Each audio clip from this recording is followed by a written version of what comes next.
ભગવાનના ચરણારવિંદમાં જેનો ભરોસો છે,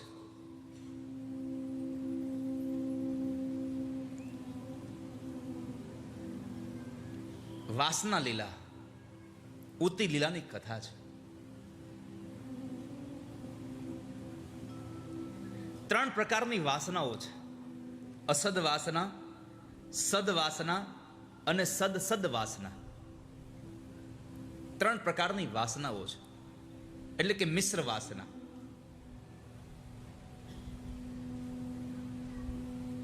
પાંચ અધ્યાયનું અસદ વાસના પ્રકરણ, 5 અધ્યાયનું સદ વાસના પ્રકરણ અને 5 અધ્યાયનું મિશ્ર વાસના પ્રકરણ બતાવ્યું. અને એમાં પ્રહલાદ ચરિત્રની કથા છે. જે ભગવાનમાં ભરોસો, તમને બધાને ખબર છે કે પ્રહલાદ ચરિત્રની કથા કેમ છે, એટલે મારે કથા કરતા એમાંથી મૂળ નીકળતો જે સંદેશો આ સમાજને શું કામ આવે છે એ મારે તમને કહેવો છે. કથાઓ તો તમને બધાને ખૂબ અતિ કંઠસ્થ છે.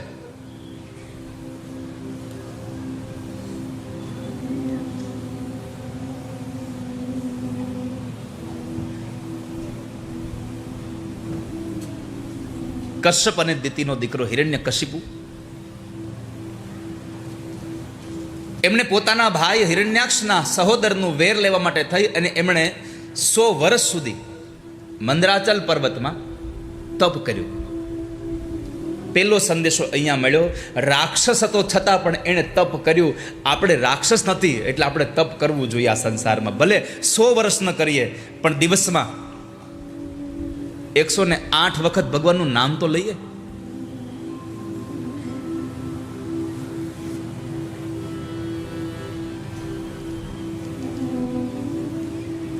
પરમાત્માનું ભજન કર્યું. ક્યાં સુધી? ભાગવતજીમાં લખ્યું છે કે હિરણ્યકશિપુના એ શરીરને કીડા મકોડા ખાઈ ગયા, હાવ ખોખલું બનાવી નાખ્યું, તો એને ખબર નથી રહી. આ ઉપદેશ આપણને કરે છે કે ભગવાનના ભજન માટે બેસો ત્યારે પરમાત્માના ભજનમાં એવું ધ્યાન હોવું જોઈએ કે બીજે ક્યાંય તમારું ધ્યાન જ ન જવું જોઈએ. પણ કરુણા એ છે કે આપણે હાથમાં માળા ફેરવતા ફેરવતા છોકરાને કે છોકરા પંખો કહી તો ગરમી બહુ થાય છે. માળા હાથમાં હોય, આપણું ધ્યાન સર્વત્ર ભટકતું હોય છે. અને એમાં ઘણા નિયમ લીધો હોય કે માળા કરતા કરતા કઈ બોલવું નહીં. એક બાપા મંદિરમાં બેઠા બેઠા માળા ફેરવે, હટપારો ઝટપારો તારા પછી મારો વારો.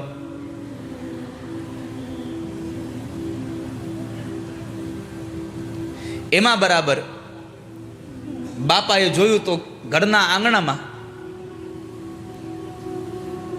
પેલો વાછડો હતો, એ હામણો ચાવતો હતો. ઘંટડી વગાડી, કોઈ આવ્યું નહીં. એક હાથે આમ તાળીઓ વગાડી, કોઈ આવ્યું નહીં.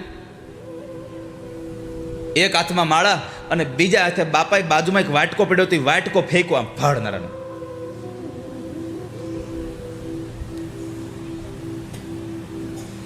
છોકરાના વહુ આવ્યા. હા, બોલવાની મનાઈ હતી. ઈશારા કરે પણ મોઢા બોલો ને. બાપાને તમે જો ને, બે નેણ ભેગા થઈ ગયા હતા, એટલો ક્રોધ આવતો હતો. એમાં માળા પૂરી થઈ પછી બાપા બોલ્યા, મારી હામું હું જોઈને ઊભા છો? પેલો વાછડો સાવરણો ચાવી જાય છે. આવું ભજન તમારું કામ નહીં કરે. મન મંદિરમાં અને જીવ જોડામાં તો દર્શન નહીં થાય. મંદિરમાં ભગવાનની મૂર્તિ સામે ઉભા ઉભા ચિંતન હાલતું હોય, કોઈ ચપ્પલ લઈ ન જાય તો સારું. આજ જ લીધા હજી.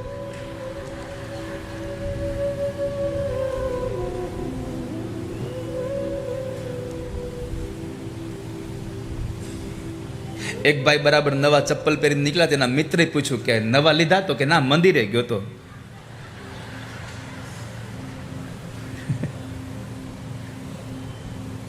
મંદિરે જઈ આવ્યો. પણ હિરણ્યકશિપુ 100 વર્ષ સુધી મંદરાચલ પર્વતમાં ઓમ બ્રહ્મણે નમઃનો નાદ કરતો રહ્યો.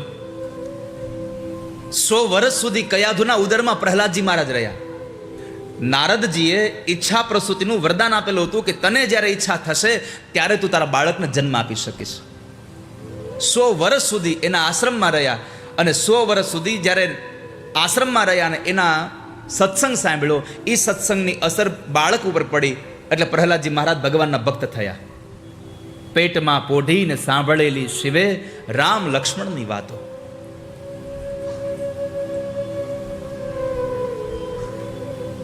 આ બધી કથાઓ આપણા સમાજને ઉપદેશ કરે છે કે જ્યારે સ્ત્રીના ઉદરમાં બાળક મોટું થતું હોય ત્યારે સ્ત્રીઓએ એવા વિચાર કરવા જોઈએ કે એની અસર એના બાળક ઉપર પડે, એના ગર્ભસ્થ શિશુ પર પડે.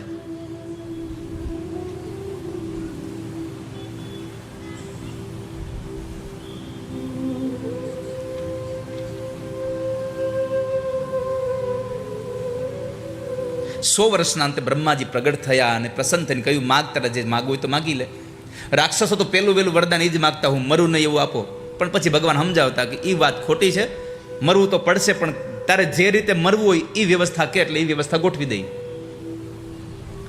તો હિરણ્યકશિપુએ કહ્યું કે એક કામ કરો, રાત્રે ન મરું, દિવસે ન મરું, ઘરમાં નહીં, બહાર નહીં, આકાશમાં નહીં, ધરતીમાં નહીં, લીલા સુકાથી નહીં, અસ્ત્ર શસ્ત્રથી નહીં, માણસ પશુથી નહીં, અને બ્રહ્મા તમારા સર્જનથી મારું મરણ ન થાય એવા આશીર્વાદ મને આપી દો. બ્રહ્માજી કીધું, તથાસ્તુ. મારા સર્જનથી તું ન મરે તો કાંઈ નહીં, પણ જેણે મારું સર્જન કર્યું છે એ નારાયણથી તારે મરવું પડશે, પણ મરવું પડશે વાત પાકી છે. તથાસ્તુ કહીને નીકળી ગયા. અને આપ સમજો છો ગઈકાલે વાત થઈ હતી કે સત્તા મળે એટલે સત્તાની અંદર પદ મળે એટલે મદ આવ્યા વગર ન રહે. અને એ મદમાં આવી સૌથી પહેલાં પોતાની પત્નીને ત્યાંથી લઈ આવ્યા આશ્રમમાંથી. પ્રહલાદજીનો જન્મ થયો, બ્રાહ્મણોના યજ્ઞાદિ કર્મ બંધ કરાવ્યા હિરણ્યકશિપુએ. પાપાચાર વધી ગયો. પ્રહલાદજી મહારાજ મોટા થયા. ષંડ અને અમર્કના આશ્રમની અંદર એને ભણવા માટે બેસાડ્યા. પણ જ્યારે ભણવા બેસાડ્યા થોડા દિવસો પછી પૂછ્યું પ્રહલાદને એના પિતાજીએ કે બેટા તું ભણ્યો એમાં તને સારું શું લાગ્યું? આટલી અમથી નાની વાત આપણને ઉપદેશ કરે છે કે રાક્ષસ જેવો રાક્ષસ પોતાના બાળકોને ભણવામાં શું આવે એની જો કાળજી રાખતો હતો તો આપણે આપણા બાળકોને શું ભણાવવામાં આવે છે એની કાળજી રાખવી પડશે. આપણા બાળકો શું ભણે છે, કઈ નિશાળમાં ભણે છે એના કરતાં તમારા બાળકો શું ભણે છે એનું ધ્યાન રાખજો. અને અત્યારે તો આપ જોઈ શકો છો બધા, અભ્યાસ એટલો બધો અઘરો થઈ ગયો છે. જેટલી ફી મોટી એટલો અભ્યાસ સારો, એવી આપણી માન્યતા થઈ ગઈ છે. સરકારી સ્કૂલોમાં વિદ્યાર્થીઓને આપણે બેસાડતા નથી.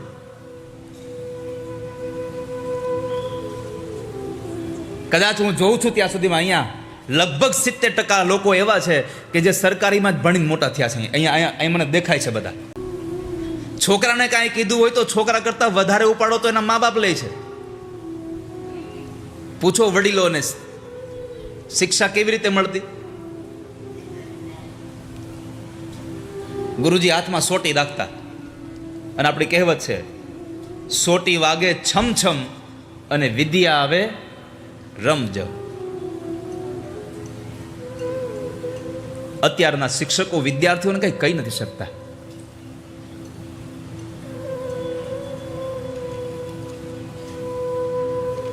કદાચ કોઈ શિક્ષક કોઈ વિદ્યાર્થીને કંઈ બે શબ્દ બોલે અથવા તો એકાદ એને થપાટ મારે તો એવું ન વિચારવું કે મારા દીકરા ઉપર કાંઈક એને ભાવ એવો કરો, ખોટો ભાવ છે. શિક્ષકને બધા જ વિદ્યાર્થીઓ સરખા હોય. મારી મા બાપને બધા જ બાળકોના માવતરને વાલીઓને મારી પ્રાર્થના છે કે આવી નાની નાની વાતોમાં ખોટા ખોટા મોટા મોટા બધા જ ઝઘડાઓ ઊભા ન કરશો, મોટી મોટી વાતો ઊભી ન કરશો.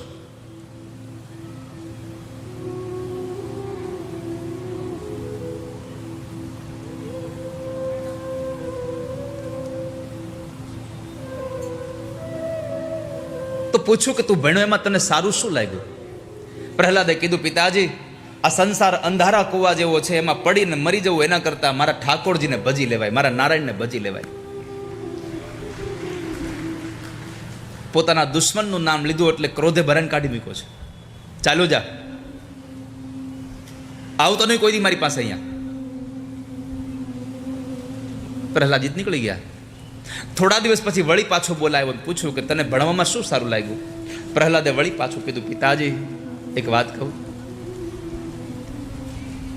શ્રવણમ કીર્તનમ વિષ્ણુ સ્મરણમ પાદ સેવનમ અર્ચનમ વંદનમ દાસ્યમ સખ્યાત્મ નિવેદનમ. નવદા ભક્તિ સારી છે પિતાજી, એને ભજી લો, તમે એને મેળવી લો. એનાથી મારો ઠાકોરજી, મારા નારાયણ રાજી થશે. ફરી પાછા ક્રોધે ભરાઈને એને કાઢી મૂક્યો. પછી તો બાળકોને પણ એ પ્રહલાદજી મહારાજ જ્યારે ભણાવવાનો વારો આવતો ત્યારે ગુરુજી જે ભણાવતા એના કરતાં માના પેટમાં જે ભણ્યા હતા એ એને ભણાવે છે. અને યાદ રાખજો માતાઓને મારે એટલું જ કહેવું છે કે તમારું બાળક વર્ગખંડમાં જેટલું તૈયાર થાય ને એના કરતાં સવાયું માના ગર્ભમાં તૈયાર થવાની તૈયારી રાખજો. બાળક કેવલ વર્ગમાં તૈયાર નહીં, તમારા ગર્ભમાં તૈયાર થવું જોઈએ.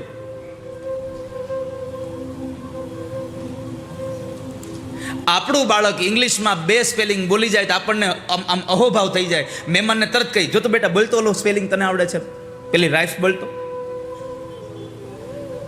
શું તમારું બાળક ઇંગ્લિશ બોલે એમાં જેટલો તમને ગર્વ થાય છે ને, મારી પ્રાર્થના છે તમારું બાળક ગીતાજીનો શ્લોક બોલે એમાંય તમને પ્રસન્નતા થવી જોઈએ. તમારું બાળક રામચરિત માનસને એકાદ ચોપાઈ ગાય તો તમને પ્રસન્નતા થવી જોઈએ. મહેમાન આવે ત્યારે ઇંગ્લિશની અંદર ગાયેલી એની કવિતા કરતા બાળકને કહેજો, બેટા પેલી રામચરિત માનસની ચોપાઈ ગાતો.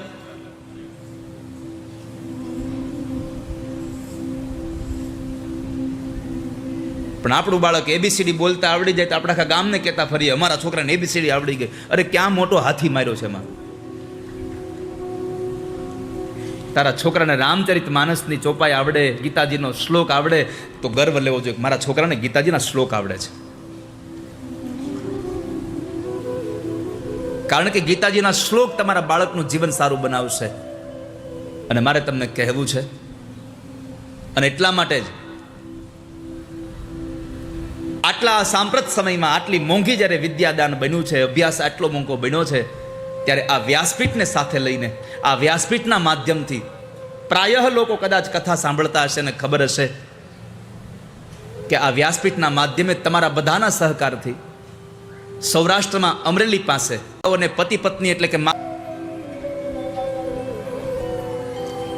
કરણી કરુણા સિંધુ કી નિર્ગુણહી. કરુણા છે ભગવાનની. સુરદાસજી કહે છે, આ મોઢેથી ગમે તેમ કરો ને તોય તમે ઠાકોરજીના ગુણને ગાઈ ન શકો કોઈ દિવસ. એની કરુણા જેટલી મોટી છે.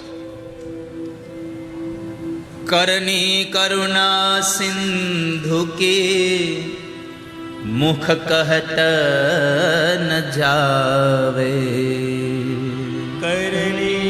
કોઈ સાંજના સમયે પૂછ્યું, ક્યાં છે તારો નારાયણ?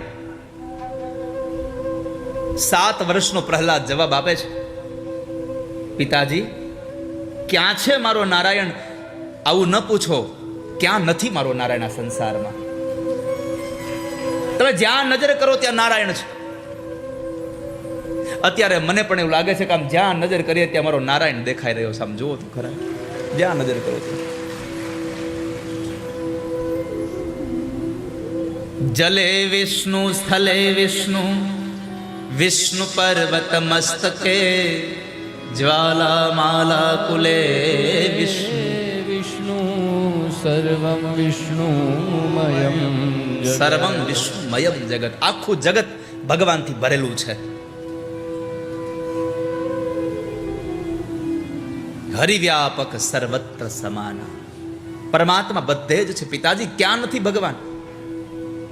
તમે મને અવળું પૂછો છો ક્યાં છે નારાયણ, મને એમ પૂછો ક્યાં નથી મારો નારાયણ. તમારામાં છે, મારામાં છે, જળમાં છે, સ્થળમાં છે, પર્વતમાં છે, અગ્નિમાં છે, વાયુમાં છે. ક્યાં નથી નારાયણ?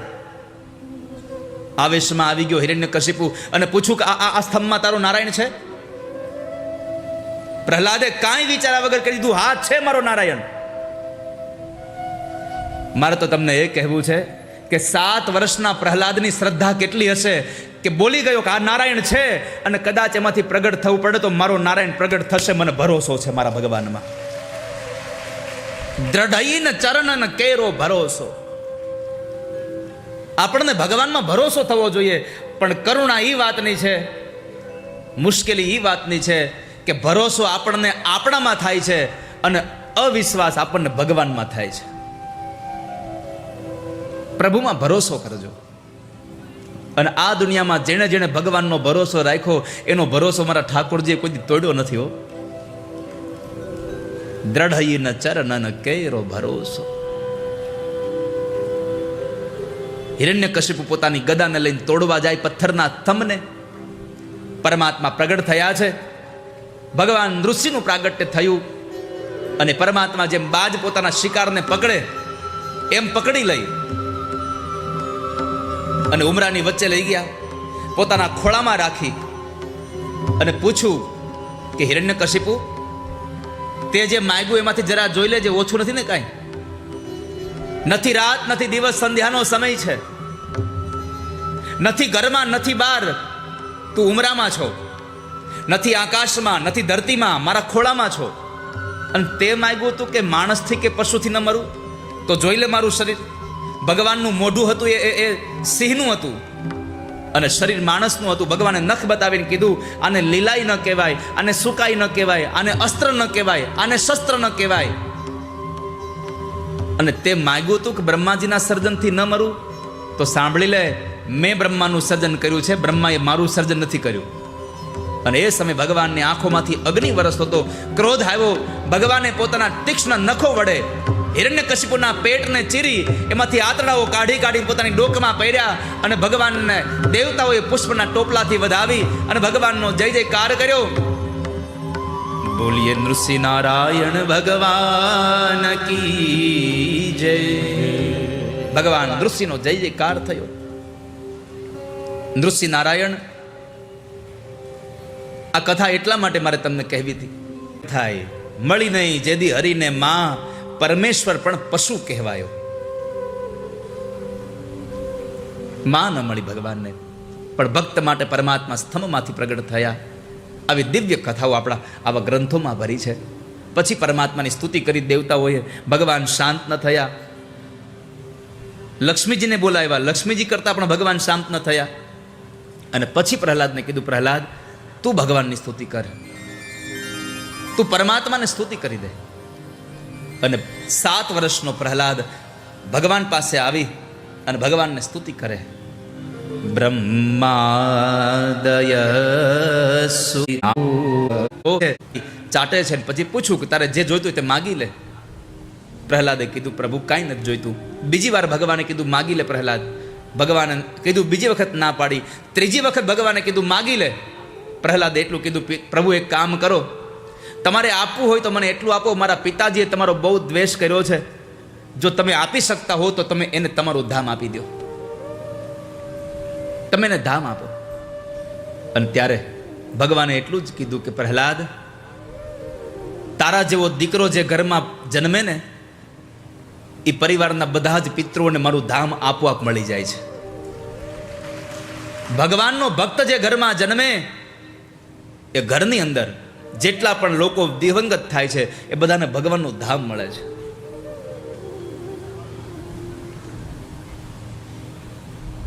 તારા પિતાજીને તો ધામ મળી ગયું, તારા માટે કંઈક માગ. અને તારા માટે કંઈક માગવાની વાત આવી ત્યારે પ્રહલાદે એટલું કીધું, પ્રભુ આપવું હોય તો એટલું જ આપી દો કે મારા મનમાં ક્યારેય પણ કોઈ પણ પ્રકારની આશાનો અંકુર ન રહે, મને કોઈ અપેક્ષાઓ ન રહે, મને કોઈ વાસના ન રહે. મને ઈચ્છા એક જ માત્ર રહે, મને મારા ઠાકોરજીના દર્શનની અપેક્ષા રહે, બીજું કઈ ઈચ્છાઓ ન રહે. અને વાલા ભક્તજનો, માગવું હોય તો ભગવાનને જ માગી લેવાય. માણસ માગવું જોઈએ પરમાત્મા પાસે, પ્રભુને માગી લો. અને એનાથી વધારે સારું આ દુનિયામાં છે શું? સુરદાસજી મહારાજ જ્યારે એક કૂવામાં પડી ગયા અને કોઈ એને બહાર કાઢે એમ હતું નહીં. અને એ સમયે ભગવાન એક બાળકનું રૂપ લઈને આવ્યા અને બહાર કાઢ્યા હાથ પકડીને.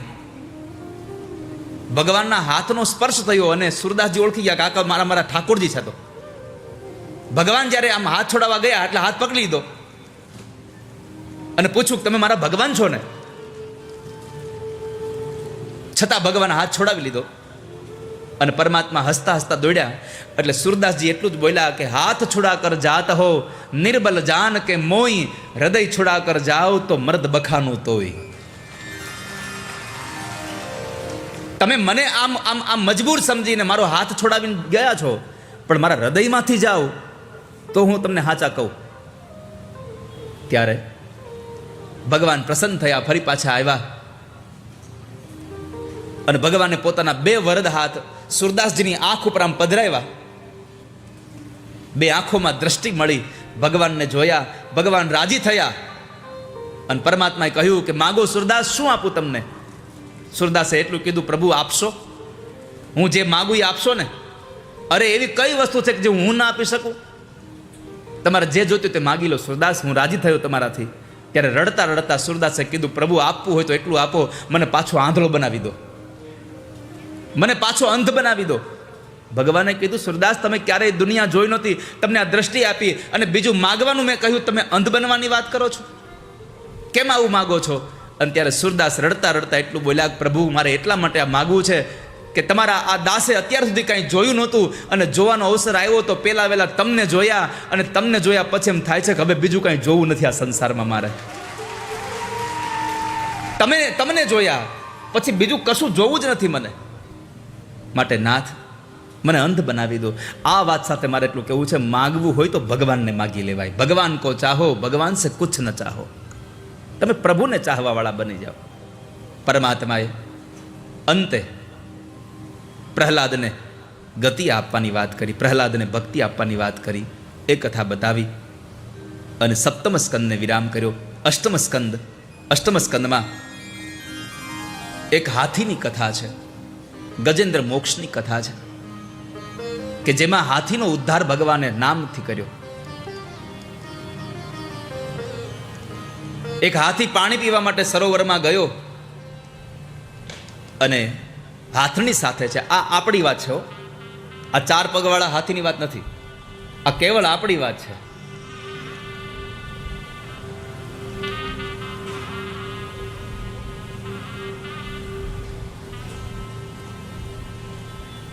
આ સંસાર એક સરોવર છે.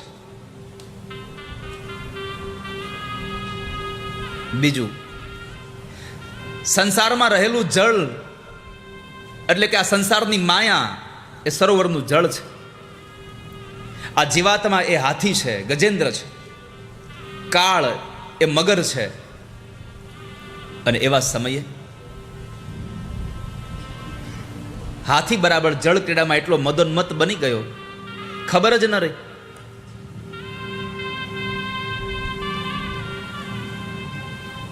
કે મારું મૃત્યુ થઈ જશે અહીંયા. અને એમાં બરાબર મગરે પકડી લીધો. મગરે પકડ્યો અને અંદર લઈ જાય છે. આ બાજુ એની હાથણી, એના બચ્ચાઓ એને ખેંચીને બહાર લાવવાના પ્રયત્નો કરે, પણ હાથીનું બળ મગર પાસે ન ચાલ્યું. આ કથામાં પહેલો વહેલો ઉપદેશ એ કરે છે કે આપણે ગમે તેટલા બળવાન હોઈએ પણ બધી જગ્યાએ બળ આપણું ન હાલે. જ્યાં હાલતું હોય ત્યાં જ હાલે. બધી જગ્યાએ આપણું બળ ન કામ આવે. નહીં તો હાથીમાં કેટલી તાકાત છે, પોતાની સૂંઢ વડે મોટા મોટા વૃક્ષોને ઉપાડીને ફેંકી દે. એનો જ હાથી મગરના પગ મોઢામાં ફસાઈ ગયો છે. આ દુનિયામાં કાળના મોઢામાં ગયા પછી છૂટવું બહુ અઘરું છે. હાથી ફસાયો, હાથણી અને એના બચ્ચાઓ છોડીને જતા રહ્યા. હાથી એકલો થઈ ગયો, એક પછી એક અંગ ડૂબવા લાગ્યા. નાક કાન બધું ડૂબી ગયું. અને એવા સમયે જ્યારે એનો શ્વાસ રૂંધાવાની તૈયારી થઈ, આપણા બધાની આ વાત છે, ગોઠણથી પગ વયા જાય, કમરથી વાંકા વળી જઈએ, માથાના વાળ ધોળા થઈ જાય, આંખનું તેજ વયું જાય, મોઢામાંથી 32 વેપારી દુકાન બંધ કરીને વયા જાય ઉપાડીને, કાન ઉપર કોઈક તાળા મારી દે, હમણાં તો બંધ થઈ જાય. ત્યારે ભગવાનને પ્રાર્થના કરતો, હે ભગવાન હવે તમે કંઈક કરો. શ્વાસ જ્યારે રૂંધાવા લાગે ત્યારે ભગવાનને પ્રાર્થના કરી, ઠાકોરજી તમે કંઈક કરો, તમે બચાવો. એવા સમય હાથીએ ભગવાનને પ્રાર્થના કરી છે, પરમાત્માને સ્તુતિ કરે છે.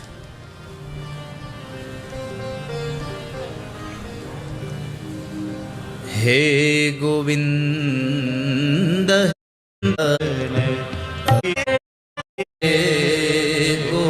કોઈની મદદ નથી લેતા, પણ જેવી આપણામાંથી તાકાત નીકળી જાય પછી કહીએ, હે ભગવાન હવે તમે કંઈક કરો. અને યાદ રાખજો વાલા વૈષ્ણવો, આ દુનિયામાં બધેથી જ્યારે થાકી જાશો ને ત્યારે એક જ સહારો હશે, આપણો ઠાકોરજી, એક જ માત્ર સહારો. દુનિયા સાથ છોડી દેશે, કૃષ્ણ સંગાથ નહીં છોડે કોઈ દિવસ. દુનિયા સાથ છોડી શકે, કૃષ્ણ આપણો સંગાથ ન છોડે ક્યારે. તો એ પરમાત્માને યાદ કર્યા, ભગવાને આવીને ઝુંડનું મસ્તક કાપ્યું. પરમાત્માનો અવતાર જ એટલા માટે થાય છે, ભક્તજના નામ ક્લેશમ હરતિ ઇતિ હરિ. ભગવાનનો હરિ અવતાર ભગવાનના ભક્તોના દુઃખને કાપવા માટે થઈ રહ્યો છે. પરમાત્માએ ઝુંડનું મસ્તક કાપ્યું. હું નામનો ગંધર્વ પ્રગટ થયો, દેવલ ઋષિના શાપને લઈ અને એ ગજેન્દ્ર એ મગર બનેલો. અને ત્યારબાદ ભગવાને ગજેન્દ્રને સ્પર્શ કર્યો. ઇન્દ્રદ્યુમ્ન નામનો રાજા પ્રગટ થયો, અગત્ય ઋષિના શાપને લઈ અને એ હાથી બનેલો. પણ ભગવાને એને આજ શ્રાપમાંથી મુક્ત કર્યો. આ બંને જણાને મુક્ત કર્યા ભગવાને. પરમાત્મા સૌને મુક્ત કરવા માટે આવી રહ્યા છે. કેવળ મનુષ્યને જ મુક્ત માટે નહીં, જીવાત્માને તમામને મુક્ત કરવા માટે ભગવાનનું પ્રાગટ્ય થઈ રહ્યું છે. એટલા માટે તુલસીદાસજી મહારાજ કહે છે, વિપ્રધેનુ સુર સંત હિત લીન મનુજયવતા નિજ ઈચ્છા નિરમિત તનુ માયા ગુણ. એવા સમયે પરમાત્માએ ગજેન્દ્રનો ઉદ્ધાર કર્યો, એ કથા બતાવી. ત્યાર પછી સમુદ્ર મંથનની કથા છે. દેવ અને દાનવો ભેગા મળી સમુદ્ર મંથન કરે. એની અંદર અમૃત મેળવવા માટે મંથન હતું, પણ પેલા જ કોળીએ હળાહળ વિષ આવ્યું. ભગવાન મહાદેવને આપ્યું, ભગવાન નીલકંઠ બન્યા. રત્નો નીકળ્યા, દેવતાઓ લઈ ગયા. ગાય નીકળી, ઋષિમુનિઓને આપે છે. ઐરાવત હાથી નીકળ્યો, ઇન્દ્ર લઈ જાય છે. ત્યાર પછી લક્ષ્મીજી નીકળ્યા, સ્વયંવર થયો, ભગવાન નારાયણને પરિણ્યા. અને ભગવાન ધન્વંતરી અમૃતનો કુંભ લઈને જ્યારે પ્રગટ થયા, એ અમૃતના કુંભ સાથે ભગવાન પ્રગટ થયા અને ભગવાનનો જય જયકાર થયો. બોલીએ ધન્વંતરી ભગવાન કી જય. ભગવાન ધન્વંતરીનું પ્રાગટ્ય થયું. એ અમૃતનો કુંભ દેવતાઓને આપ્યો, પણ દેવતાઓના હાથમાંથી દાનવો લઈ ગયા. અને દાનવોને છેતરવા માટે ભગવાન નારાયણે મોહિની સ્વરૂપ ધારણ કરી એને છેતરી અને એની પાસેથી અમૃતનો કુંભ લઈ આવી અને દેવતાઓને આપ્યો. અને દેવતાઓ અમૃત પી અમર બન્યા, પણ અભય ન બન્યા. ભાગવતકાર એમ કહે છે કે અમર બનવું હોય તો અમૃત પીવાય, અને અભય બનવું હોય તો ભગવાનની કથામૃતનું પાન કરવું પડે. તમે અભયત્વ પ્રદાન કરી દે છે. લાંબુ જીવવું હોય તો અમૃત પીવો, સારું જીવવું હોય તો કથામૃત પીવો. જેણે જેણે કથાનું પાન કર્યું છે એનું જીવન સારું થયું છે, એના જીવન મંગલ બન્યા છે. એ કથામૃતની વાત કરી. ફરીવાર યુદ્ધ થયું, દેવ અને દાનવમાં સંગ્રામ થયો અમૃત માટે થઈને. એમાં પહેલી વખતના યુદ્ધમાં દેવો દ્વારા દાનવો મરાયા છે, પણ દાનવોના ગુરુ શુક્રાચાર્ય મહારાજે સંજીવની વિદ્યાનો પ્રયોગ કરી દાનવોને સજીવન કર્યા. એમાં પ્રહલાદના દીકરા વિરોચન, વિરોચનનો દીકરો બલિ પણ એમાં હતો. બલિએ આશીર્વાદ માંગ્યા ગુરુદેવ પાસે, શુક્રાચાર્યએ આશીર્વાદ આપ્યા. અને બીજી વખત જ્યારે સ્વર્ગ ઉપર ચઢાઈ કરી તો બીજી વખતના યુદ્ધમાં દાનવો જીતી ગયા અને દેવતાઓ હારી ગયા. દર દેવતાઓ ભટકવા લાગ્યા છે. સ્વર્ગનું રાજ્ય બલિરાજા પાસે આવ્યું. બલિએ પોતાના ગુરુદેવને પૂછ્યું કે બાપજી, હું શું કરું કે આ ઇન્દ્રાસન મારી પાસે ટકી રહે? શુક્રાચાર્યએ કહ્યું કે 100 વિશ્વજીત યજ્ઞ કરવા પડે, અશ્વમેધ યજ્ઞ કરો. અને નર્મદાના કિનારે ભરૂચમાં યજ્ઞનો પ્રારંભ કર્યો. પહેલો યજ્ઞ, બીજો યજ્ઞ, ત્રીજો યજ્ઞ, આમ કરતાં કરતાં 99 અશ્વમેધ યજ્ઞ સમાપન થયા. 100મો અશ્વમેધ યજ્ઞ ચાલે. દેવતાઓ ભગવાનની સ્તુતિ કરે. અને દેવોની માતા અદિતિએ ફાગણ મહિનામાં 12 દિવસનું પયોવ્રત કર્યું કે જેમાં પોતાના દીકરાઓ માટે થઈને માત્ર દૂધ પી અને ભગવાનની ઉપાસના કરી. પયોવ્રત કર્યું. અને 12 દિવસના એ યજ્ઞ પછી જ્યારે ભગવાન પ્રગટ થયા, પરમાત્માને કીધું મારા દીકરાઓનું દુઃખ દૂર કરો, મારા દીકરાઓને એનું રાજ્ય પાછું આપો. ભગવાન કહે છે માં અત્યારે હું બલિને કાંઈ નહીં કરી શકું, કારણ કે બલિ મારું યજન કરે છે, પણ તમારું વ્રત નિષ્ફળ નહીં જાય, તમને તમારું ફળ મળશે. અને એ સમયે પરમાત્મા ચતુર્ભુજ નારાયણ અંતર્ધ્યાન થયા અને ભગવાન નાના એવા બાળકના રૂપની અંદર ભગવાન વામન પ્રગટ થયા છે. બોલીએ વામન ભગવાન કી જય. ભગવાન વામનનું પ્રાગટ્ય થયું અને એ વામન ભગવાનને દેવતાઓએ મૂંજની મેખલા આપી, કોઈએ મૃગચર્મ આપ્યું, કોઈએ કમંડળ આપ્યું, કોઈએ શ્વેત છત્ર આપ્યું. બ્રાહ્મણોએ યજ્ઞોપવિત સંસ્કાર કર્યા. માં અન્નપૂર્ણાએ ભિક્ષા આપી, પણ ગુરુદેવે બતાવ્યું કે બાળક આટલી નાની ભિક્ષા લઈ આવો, થોડીક વધારે ભિક્ષા લઈ આવો. તો કહે છે ગુરુદેવ કોઈ મોટો દાનવીર બતાવો તો મોટી ભિક્ષા લઈ આવું. તો કહે જાઓ ભૃગુ કચ્છમાં બલિરાજા યજ્ઞ કરે છે, એની પાસેથી બધું માંગી લાવો. ભલે. અને એ સમયે ભગવાન વામન બલિ પાસે ગયા છે.